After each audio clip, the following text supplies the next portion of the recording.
বন্ধুরা, welcome to my channel Naina Dutta daily life ব্লগে আপনাদের সবাইকে স্বাগত। আশা করি আপনারা সবাই ভালো আছেন, আমিও ভালো আছি। পুজো এসে গেছে, তাহলে আপনারা যদি নিয়মিত কিছু যোগাসন নিয়মিত অভ্যাস করেন তাহলে আপনাদের শরীর মন সবই ভালো থাকবে। আজকের আপনাদের একটা মাত্র আসন দেখাবো। এই আসন অভ্যাস করলে আপনাদের কোমর, নিতম্ব, সমস্ত পেশি এবং স্নায়ুর কার্যকারিতা বাড়ায়। যাদের পিঠে কোমরের পেছনে ব্যথা আছে, সামান্য স্লিপ ডিস্ক আছে, বেশি বাড়াবাড়ি স্লিপ ডিস্ক যদি থাকে তাহলে করবেন না এই আসন। হার্টের সমস্যা যাদের আছে তাদেরও সাবধানে এই আসন করতে হবে। এই অর্ধ শলভাসন নিয়মিত যদি আপনারা কিছু না কিছু যোগাসন অভ্যাস করেন তাহলে শরীর মন সব ভালো থাকবে। আপনারা পুজোয়ও খুব ভালো থাকতে পারবেন, সবাই আনন্দ করতে পারবেন। নিয়মিত অভ্যাস করুন। আর চলুন আপনাদের দেখাই, বেশি কথা না বলে আপনাদের শলভাসন দেখিয়ে দিয়ে আপনারা নিয়মিত অভ্যাস করবেন। এই শলভাসন, এই শলভাসনে স্নায়ুর যাদের কার্যকারিতা বাড়ায় এবং কোমর, নিতম্ব, এই সমস্ত পেশিগুলির কার্যকারিতা বাড়ায়। এই শলভাসন আপনারা প্রত্যেকেই আসন কিন্তু করতে পারবেন। প্রথমেই পা হয়তো বেশি দূর উঁচুতে উঠবে না, কিন্তু অভ্যাস করতে করতে আস্তে আস্তে উঠবে। আসুন আপনাদের দেখাই শলভাসন।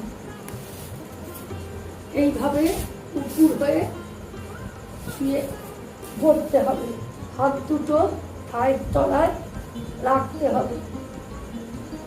প্রথমে আস্তে আস্তে শ্বাস নিয়ে মাথাটা ওপরে উঠবে, নিচের পা একদম টান থাকবে, উঠবে না কিন্তু, একদম টান। ওপরের পাও টান থাকবে। এইভাবে 5 সেকেন্ড, 1 2 3 4 5 6 7 8 9 10। আমি 10 কাউন্ট করলুম, আপনারা 5 করে কাউন্ট করবেন। 1 2 3 4 5 6 7 8 9 10। দুটো পা হওয়ার পর একটা সেট হলো। প্রথমে শ্বাস নিতে নিতে আস্তে আস্তে পা ওপরে উঠবে। এইভাবে 1 2 3 4 5। শ্বাস নিতে নিতে 1 2 3 4 5। আস্তে আস্তে শ্বাস ছাড়তে ছাড়তে নিচে নামাবেন। এইভাবে 3টে সেট, 5টা সেট আপনারা করবেন। প্রথমে হয়তো খুব উঁচুতে উঠবে না, যতটা উঠবে ততটাই তুলবে। ধীরে ধীরে শ্বাস নিতে নিতে 1 2 3 4 5। আপনারা 5 করে করবেন, তারপর আস্তে আস্তে সময় বাড়াবেন। থুতনিটা নাম থেকে থাকবে। শ্বাস নিতে নিতে 1 2 3 4 5। আস্তে আস্তে নামিয়ে দিলাম। দুটো সেট হলো। আবার শ্বাস নিতে নিতে 1 2 3 4 5। পা একদম টান থাকবে, নিচের পাও টান থাকবে। এই কোমর, নিতম্বে যে ব্যথা, নিয়মিত অভ্যাস করলে এই সমস্যা থেকে মুক্তি পাবেন। শ্বাস নিতে নিতে 1 2 3 4 5।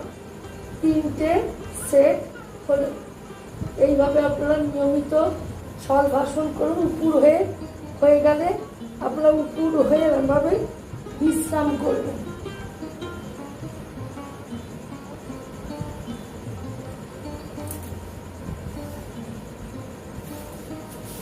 তাহলে আপনারা যদি নিয়মিত এই শলভাসন অভ্যাস করেন তাহলে আপনাদের স্নায়ুর কার্যকারিতা বাড়বে।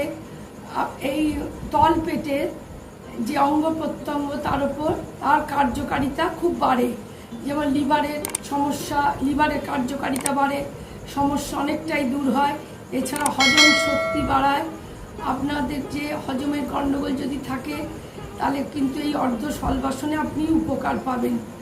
আর সতর্কতা, আপনার যাদের হার্টের অসুখ আছে তারা সাবধানে করবেন, আর যাদের স্লিপ টিক্স খুব বাড়াবাড়ি অবস্থা তারা এই আসন করবেন না। তাহলে আজকের এই পর্যন্ত, আপনারা সবাই ভালো থাকুন, সুস্থ থাকুন, নমস্কার।